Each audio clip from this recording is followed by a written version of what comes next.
Because I remember a lot of people came over to your place because it was an awesome place to hang out. And then at some point, I think I developed an attraction for you. And we were watching movies in the theater, and I felt some kind of something where I felt like there was definitely an attraction. I remember that. When, I'm going to interview you now, when did we start going out? Strike one. So why don't I remember that? Okay. And I kissed you? I must have been totally where my mind was at then. We were together almost all the time, right? After school I'd go over to your place. And we just, as far as I remember, we would watch TV or watch a movie, you know, kind of just kill time. And then we'd have dinner with your family, typically. And then go back in your room and hang out, or downstairs. And at some point we'd usually pass out, and then I'd wake up and go home. I felt really weird, really empty. I was crying a lot, and I remember the drive home. I was listening to Californication at that time, and it just hit me really, really hard. And I was just crying. It just felt like this crazy release, emptiness and sadness, you know, that you were going. Because we, you know, spent so much time together. That was just what it was, and then it's gone, and you're gone. I hadn't given up because we were still together, you know, theoretically. It wasn't like we broke up kind of feeling, but it was really, I think it was really close to that, from what I can remember. And that was when I started smoking cigarettes when I was 18 after you left. I met this girl at a party. Her name was Katie, I think. And I thought she was cute. And I don't know, I really don't know how things started at all. I don't remember that. But I saw her at a party once, and then I didn't see her, and then she came back, and then I think in October, so how long did that last? About 2 months maybe? Somehow I ended up at her house in Fremont, and we would sit on the couch and watch movies. And I think I went over there like several times a week for 2 weeks, and I kept saying, you know, let me tuck you in.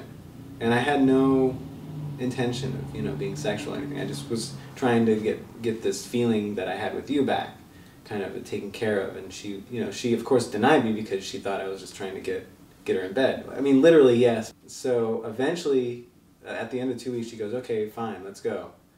And then I just wanted to tuck her in, and then it got sexual, and I don't remember how.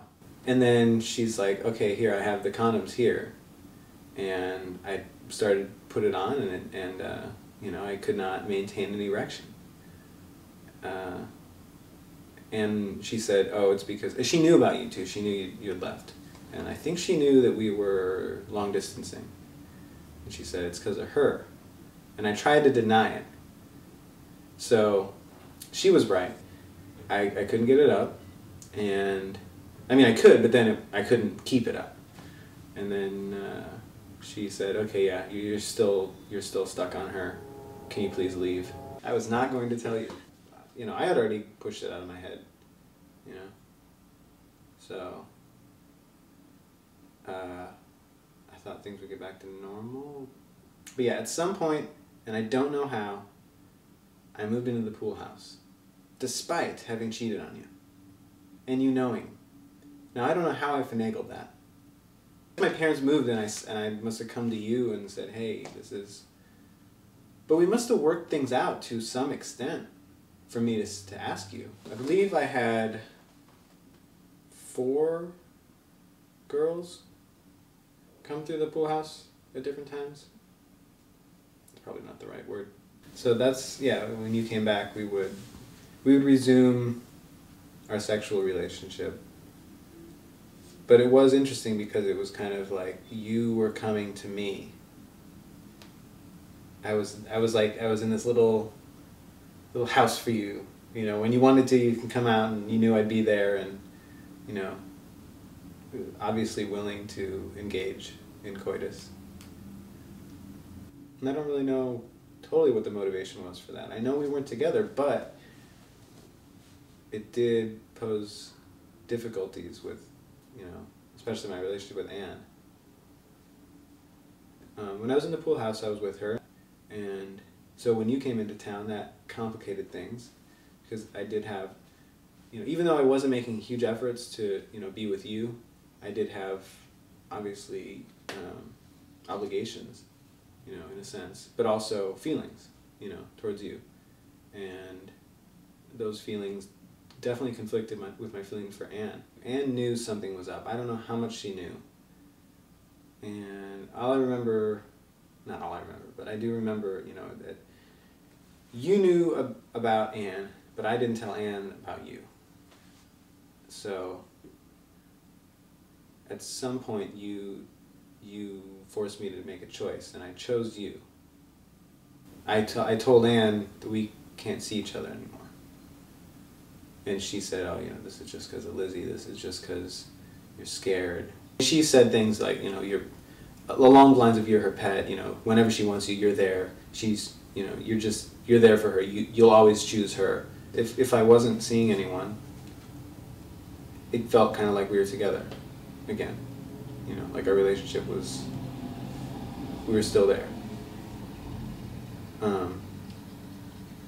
And when I was with Anne, it felt kind of like an intrusion, but still that we were together. I don't know, it just felt like things were normal again when you came back. It felt like, okay, we're back. I felt like I needed to do what you wanted. I didn't have a huge problem with it. I'm not saying like I resented feeling obliged, you know.